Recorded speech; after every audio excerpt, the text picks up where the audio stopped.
Iya, untuk buah tin ini untuk segi ekonomis ya, untuk segi ekonomis, alhamdulillah cukup lumayan, cukup diminati ya sama orang-orang di Pekanbaru. Alhamdulillah secara ekonomis cukup lumayan. Untuk saat ini kita rutin supply ke salah satu supermarket buah yang cukup besar di Pekanbaru, yaitu di Pasar Buah Pekanbaru. Ini ya untuk panen kita, kebetulan kita panen itu per hari, kita tiap hari panen untuk buah tin ini. Cuman ya jumlahnya karena kita masih belajar dan luas lahan kita masih terbatas untuk budidaya buah tin ini. Dari situ kita bisa panen tiap hari itu antara sekitar 500 gram sampai 1 kilo lah per harinya. Kan di Al-Quran kan ada ya tentang suratin, ada dijelaskan di situ tentang ada satu surat tersendiri yang menyatakan tentang buah tin.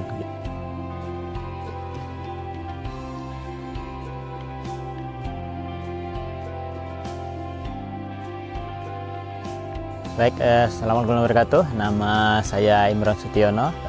Kita ada di Kebun Tin Pekanbaru, usaha yang sedang saya rintis untuk di bidang perkebunan buah tin khususnya. Awal mula mendirikan kebun tin itu ketika kita melihat tren kemudian di sosial media, di Facebook terutama waktu itu ya, karena masih yang cukup marak itu di Facebook gitu. Nah, waktu itu ada tentang buah tin, kemudian juga ada liputan juga di Trubus tentang buah tin tersebut, dan di situ saya cuma berusaha untuk mulai belajar ya, ikut dengan grup-grup paguyuban petani buah tin, kemudian komunitas buah tin yang ada di Indonesia ya, teman-teman senior yang mereka sudah mendatangkan buah tin impor dari luar negeri untuk ditanam di Indonesia dan dikondisikan agar bisa lestari dan juga bisa dibudidayakan di Indonesia dan menghasilkan buah yang bisa kita rasakan. Kemudian waktu itu saya mulai dari koleksi bibit beberapa gitu, dan dilanjutkan dengan melakukan budidaya, belajar sedikit, kemudian belajar pada senior-senior yang sudah lebih awal ya. Kemudian dari beberapa bibit itu kita coba pelajari dan kita coba budidaya, kita kondisikan bagaimana media tanamnya, kemudian pupuk serta cara-cara untuk supaya buah tin itu bisa tumbuh dengan maksimal dan bisa menghasilkan buah. Untuk budidaya tin di awal ya, di tahun 2015 ke bawah tuh harga dari bibit buah tin itu sangat fantastis. Jadi dulu teman-teman senior itu mereka mengimpor bahkan dari satu batang stek ya, sekitar panjang mungkin 20 sentian gitu, itu mereka impor untuk jenis varian baru yang belum ada di Indonesia itu sekitar 30 juta, cuman satu batang aja gitu. Dan itu juga masih mereka harus berjuang keras gimana caranya dari stek itu bisa tumbuh akar dan juga daun supaya bisa budidayakan di Indonesia, menyesuaikan iklim di Indonesia, karena kan memang berbeda iklim ya dengan di negara asalnya, dimana di sana mereka di tempat asalnya biasanya itu 4 musim, ketika di Indonesia kan kita negeri tropis dengan 2 musim gitu. Dan ada beberapa hal lain yang perlu kita sesuaikan. Nah, dari situ ketika mereka sudah berhasil membudidayakan, mereka nggak bisa langsung merasakan manfaatnya ya, tapi perlu waktu. Jadi sekitar 1 atau 2 tahun dilihat perkembangannya, apakah dia bisa berbuah atau enggak, kemudian bisa mudah untuk dibudidayakan atau tidak gitu. Kemudian apakah dia valid untuk buahnya itu bisa bisa tumbuh dengan baik atau enggak. Karena tin itu kan ada beberapa jenis, ada yang memang pertumbuhannya itu perlu penyerbukan, ada yang perlu jantan betina, ada yang perlu diserbukin oleh serangga ya, ada serangganya khusus. Kemudian ada yang common fig atau fig itu tin ya kalau di luar, atau common fig yang umumnya bisa langsung berbuah tanpa proses dari penyerbukan ataupun perkawinan dari bunga jantan dan betina gitu. Jadi sekarang ini yang tumbuh di Indonesia untuk buah tin itu dari ratusan jenis yang ada, itu kalau berbuah itu cenderung biasanya itu adalah common fig. Karena kalau jenis yang lain dia harus melakukan proses penyerbukan. Tapi kalau common fig ketika kita pangkas, kita stek, nah akan langsung tumbuh tunas baru, kemudian langsung akan membawa buah seperti yang ada di sini. Nanti kita bisa lihat lebih lanjut bahwa ketika tin itu tumbuh cabang baru, kemudian akan keluar tunas baru, nanti seiring sejalan dari ketiak daunnya itu akan keluar buah seperti itu. Kalau dulu waktu awal-awal koleksi itu kita yang mulai dari 1, 2 atau mungkin 10 ya. Kemudian kebetulan saya dulu tinggal di Duri, kemudian karena dinas saya pindah ke Rumbai, kita bawa ke Rumbai untuk dilanjutkan dirawat di Rumbai. Ternyata waktu kena pengerek batang, jadi habis semua batang tinnya itu kena hama, mati semua, sampai akhirnya kita sudah bisa dikatakan putus asa ya, karena yang sudah kita rawat 1-2 tahun udah mulai berkembang ternyata habis semua kena pengerek batang. Dan kendala lainnya itu adalah di media, untuk penyediaan media tanam. Media tanam untuk tin ini harus media tanam yang poros. Media tanam yang poros, jadi dia harus banyak sekam. Sementara Pekanbaru ketika kondisi dulu dengan sekarang itu berbeda ya. Ketika dulu kita mau cari sekam itu ya hanya ada di toko bunga. Kemudian ketika Covid mulai banyak tuh datangan dari daerah-daerah untuk ke Pekanbaru ya. Nah waktu itu kita cukup sulit untuk mendapatkan media tanam itu, karena kalau kita ganti alternatif pakai serbuk gergaji sebenarnya banyak tempat pengetaman kan di pengolahan kayu di sekitar Pekanbaru ini. Cuman masalahnya adalah ketika kita menggunakan serbuk kayu dari pengetaman itu dia berbeda dengan si sekam padi. Ketika sekam padi itu tidak mengundang jamur, jadi ketika basah lembab nggak mengundang jamur si sekam padi itu. Tapi kalau si serbuk gergaji itu ketika basah jamur tuh datang gitu. Jadi perlu proses lebih lanjut supaya dia bisa lebih aman untuk dijadikan media tanam gitu. Makanya waktu itu cari media tanam agak sulit, kita udah hampir menyerah waktu itu. Cuman alhamdulillah dapat ya, tunjukkan kita dapat sumber untuk sekam padi tersebut untuk dijadikan media tanam. Akhirnya kita lanjut lagi dah, karena memang waktu itu banyak permintaan juga ya berkaitan dengan terutama buah, karena untuk ada orang-orang yang mereka mau ikhtiar untuk melakukan pengobatan menggunakan buah tin ini. Ya, untuk idealnya untuk pertumbuhan buah tin, kalau dari awal kita stek, kita bisa pakai kita bisa pakai polybag yang masih ukuran kecil ketika masih diproses untuk penumbuhan akar dan penumbuhan daun. Cuman ketika nanti udah mulai proses untuk pembuahan, kita perlu polybag yang cukup ideal. Saya biasanya itu pakai polybag yang ukuran 40-50, jadi hampir seukuran kaleng cat lah, kaleng cat yang 20 kg itu, sekitar segitu, supaya si pertumbuhan tin itu bisa maksimal. Kemudian nutrisi itu tercukupi oleh ukuran media yang ada. Untuk proses tin itu dari awal stek sampai bisa berbuah itu normalnya ketika stek kemudian prosesnya itu tetap berjalan dengan baik ya, tidak ada kematian atau busuk, itu normalnya sekitar 6 bulan untuk jenis yang umum. Namun ada beberapa jenis yang memang agak sulit, bisa lebih dari 6 bulan untuk bisa membuahkan.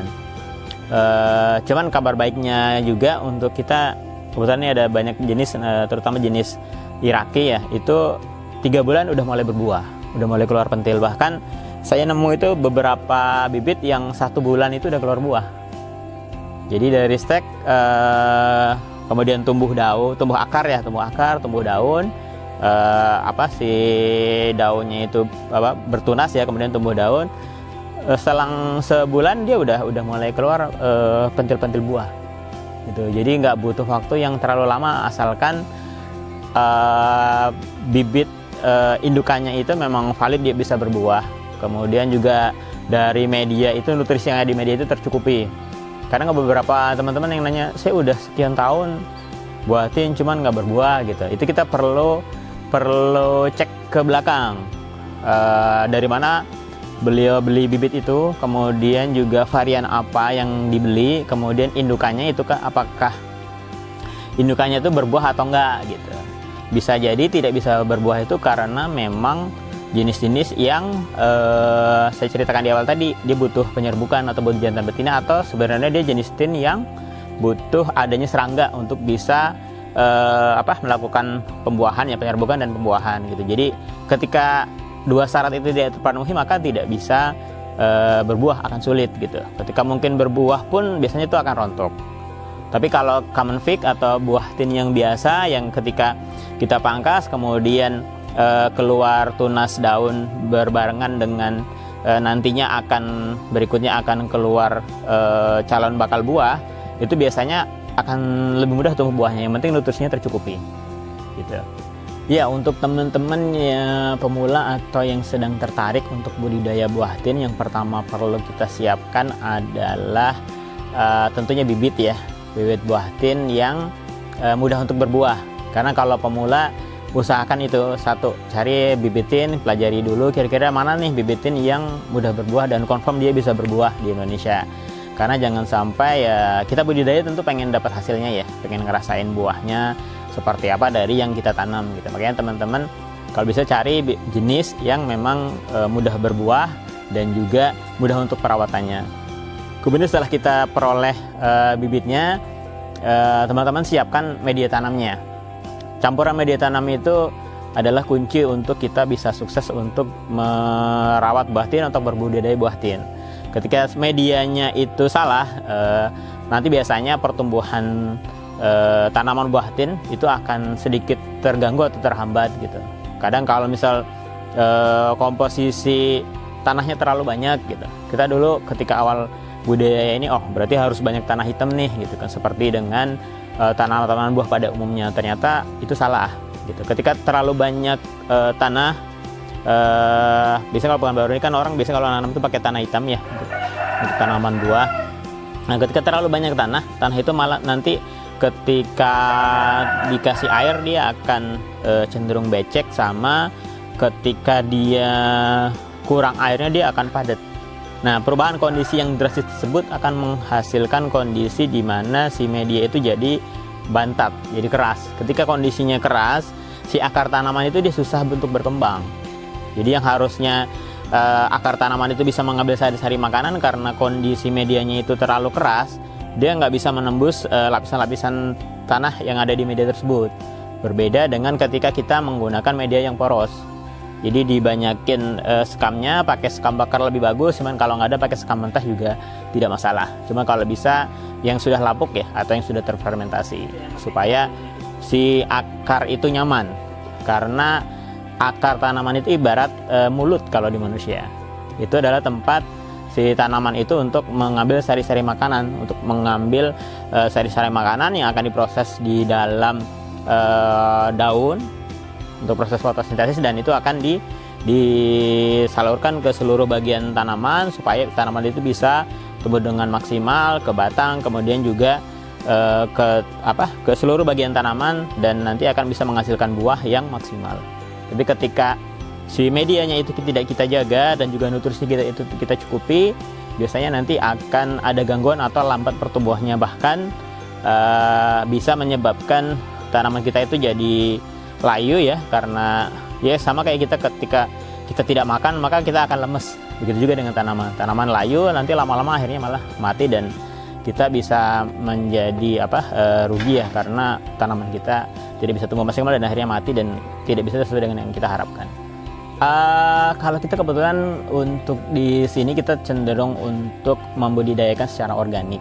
Jadi kita gunakan komposisi tanah hitam, skam bakar, skam mentah untuk toppingnya, untuk sebagai mulsa alami sebagai mulsa alami. Biasanya kan orang mulsa itu pakai plastik ya kalau kita nanam cabai atau nanam sayuran yang lain. Kalau untuk tin ini kita pakai mulsanya itu mulsa alami dengan skam mentah. Nah, supaya ketika kita siram, air itu masih bisa masuk ke dalam, sehingga medianya tetap lembab, dan ketika ada sinar matahari yang di siang hari, dia akan tetap lembab di bagian bawahnya, jadi tidak kering, karena si media nggak langsung terpapar oleh sinar matahari. Seperti itu. Untuk manfaat buah tin sendiri ya, kalau kita nanti teman-teman juga bisa cek di media atau di googling ya, bisa di search. Untuk manfaat buah tin itu sendiri, dia itu punya antioksidan yang tinggi gitu, dan juga kaya serat ya, kaya serat gitu. Dan biasanya kalau orang-orang yang kesini, berdasarkan pengalaman ya, kita belum tahu untuk yang detail riset ilmiahnya seperti apa. Cuman orang-orang kesini beberapa itu ada yang berikhtiar mereka mengkonsumsi buah tin itu. Yang pertama itu biasanya untuk promil kehamilan. Dan alhamdulillah dari cerita beberapa orang berhasil. Gitu. Ada beberapa orang itu yang berhasil, alhamdulillah ikhtiar lewat buah tin ini, dan juga mungkin ya mereka juga ada ikhtiar yang lainnya juga yang mensupport gitu. Dan memang udah dikasih rezeki ya sama Allah, akhirnya alhamdulillah bisa bisa dapat keturunan. Tuh, ada juga yang datang ke sini tuh kadang mereka mau ikhtiar itu untuk sakit kanker.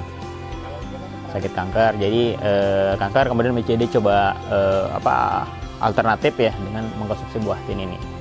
Kemudian selain buah itu daunnya juga bermanfaat ya. Daunnya itu jadi daun teh herbal. Teh herbal nanti diseduh, biasanya orang-orang yang diabetes itu mereka biasanya rutin mencari itu si daun tin ini untuk mereka konsumsi sebagai teh herbal. Jadi dipetik kemudian dijemur ya, atau dikeringkan kemudian dihaluskan, kemudian mereka celupkan ke air panas ya, kemudian dikonsumsi untuk menjadikan teh herbal. Selain itu juga getah dari pohon tin ini juga bermanfaat. Ada beberapa orang tuh yang ikhtiar untuk kanker juga. Saya dapat informasi itu di Duri itu ada salah seorang yang punya kanker payudara, dan dapat ujian kanker payudara. Kemudian beliau mencoba ya dengan getah daun tin. Jadi tin ini daunnya dipangkas, kemudian si getahnya itu dikumpulin ya dalam satu botol kecil gitu. Kemudian beliau treatment ke kankernya beliau itu, alhamdulillah berhasil. Ya itu atas izin Allah lah, cuman itu memang salah satu ikhtiarnya lewat dari situ. Iya, untuk buah tin ini untuk segi ekonomis ya, alhamdulillah cukup lumayan, cukup diminati ya sama orang-orang di Pekanbaru. Ada beberapa tipe konsumen. Yang pertama itu orang-orang yang tadi pertama tuh ikhtiar untuk pengobatan. Kemudian ada juga orang yang mungkin diet ya, untuk kesehatan juga. Ada juga yang memang penasaran. Kan di Al-Qur'an kan ada ya tentang suratin, dijelaskan di situ tentang ada satu surat tersendiri yang menyatakan tentang buah tin gitu. Dan juga mungkin ya perkembangan sekarang mungkin orang-orang tuh lihat dari video atau dari media sosial yang lain tentang manfaat buah tin, mereka jadi penasaran pengen mengkonsumsi buah tin. Alhamdulillah secara ekonomis cukup lumayan. Untuk saat ini kita rutin supply ke salah satu supermarket buah yang cukup besar di Pekanbaru, yaitu di Pasar Buah Pekanbaru. Itu kan biasanya di situ buah-buah aneh tuh ada di situ tuh, sama buah-buah impor. Alhamdulillah kita juga akhirnya diberikan kesempatan untuk bisa supply ke sana secara rutin di Pasar Buah Sudirman dan juga di Pasar Buah Nangka. Untuk ini ya, untuk panen kita, kebetulan kita panen itu per hari, kita tiap hari panen untuk buah tin ini. Cuman ya jumlahnya karena kita masih belajar dan luas lahan kita masih terbatas, Jadi kita ada lahan yang ada greenhouse ini, kemudian juga ada yang di atas, ada di loteng greenhouse juga, kemudian ada lahan di sebelah sana itu yang sekitar 600 meter persegi itu untuk budidaya buah tin ini. Dari situ kita bisa panen tiap hari itu antara sekitar 500 gram sampai 1 kilo lah per harinya gitu. Nah dari situ kita suplai ke konsumen ya lewat supermarket, maupun ada beberapa yang langsung datang ke sini untuk mendapatkan buah tin tersebut dengan dengan harga tentu yang sudah kita sepakati dengan pasar buah Sudirman, ada pasar buah Pekanbaru ya, dengan harga yang sudah kita sepakati dengan pasar Pekanbaru dengan harga yang cukup standar dari buah tin tersebut. Untuk buah tin ini sendiri kita bisa lihat ya, kayak di sini kan dia hijau ya. Hijau ini kebetulan jenis Iraqi atau Ficus palmata. Kemudian ada jenis lain yang banyak itu ada Ficus carica. Ini ketika tadi seperti saya ceritakan bahwa buah tin itu awalnya dari ketiak daun, dia muncul calon buah, kemudian nanti kan tumbuh hijau, kemudian nanti kita bisa lihat tuh ada yang agak merah, ada yang agak hitam. Nah kalau yang sudah seperti ini nih, berarti ini sudah agak ungu merah kehitaman. Ini sekitar 1-2 hari lagi ini udah bisa dikonsumsi, nanti udah bisa kita petik. Jadi kebetulan tin ini matangnya beda dengan buah lain ya, misal kayak kelengkeng ataupun jambu atau yang lain yang dia segerombolan itu langsung matang semua. Kalau buah tin ini dia bertahap, jadi dalam satu batang ini yang dari atas pentil, nah nanti ke bawah itu sesuai dengan urutan karena dia tumbuh buahnya itu lebih awal. Nah nanti yang tumbuh lebih awal itu akan matang duluan, dan nggak serentak satu batang ini matang semua. Ini mungkin minggu ini, nanti yang itu besoknya dan seterusnya sampai habis satu batang itu. Dan khusus untuk yang Iraqi itu dia akan layak konsumsi kalau buahnya itu udah warna itu udah agak pekat hitamnya gitu. Kadang sampai malah keluar nektar atau madunya. Itu rasanya sangat manis dan sangat maksimal ketika dia sudah sampai keluar nektar atau madunya itu. Ya, untuk bagi teman-teman yang ingin mendapatkan buah tin ataupun mendapatkan bibit buah tin, atau bisa berkonsultasi tentang berkaitan dengan jenis buah tin, proses budidayanya dan lain sebagainya berkaitan dengan buah tin, bisa datang ke Kebun Tin Pekanbaru ya, di Jalan Pisang 4, Kelurahan Limungan, Kecamatan Rumbai Timur, Pekanbaru. Atau kita juga ada media sosialnya di IG Kebun Tin Pekanbaru maupun di Facebook Kebun Tin Pekanbaru. Kalau selain datang ke sini, teman-teman juga bisa mendapatkan buah itu di ketika dulu kita ada beberapa supermarket, cuman sekarang itu tinggal kita fokus kerjasama dengan pasar buah Pekanbaru, supermarket pasar buah Pekanbaru yang ada di Sudirman maupun di Jalan Nangka. Dan juga kalau untuk daerah arah Medan itu kita ada di Rantau Prapat di Brastagi Supermarket. Demikian informasi, sedikit berbagi informasi untuk teman-teman semua yang ingin mengetahui tentang buah tin, proses budidayanya, dan juga tentang manfaat dari buah tin tersebut. Kalau ada yang ingin ditanyakan atau diskusi lebih lanjut, bisa datang ke Kebun Tin Pekanbaru, tinggal search aja di Google Maps, di situ ada nomor kontak kita. Kemudian untuk media sosial kita tuh ada di IG dan juga di Facebook Kebun Tin Pekanbaru. Silahkan DM dan kita bisa diskusi lebih lanjut. Terima kasih.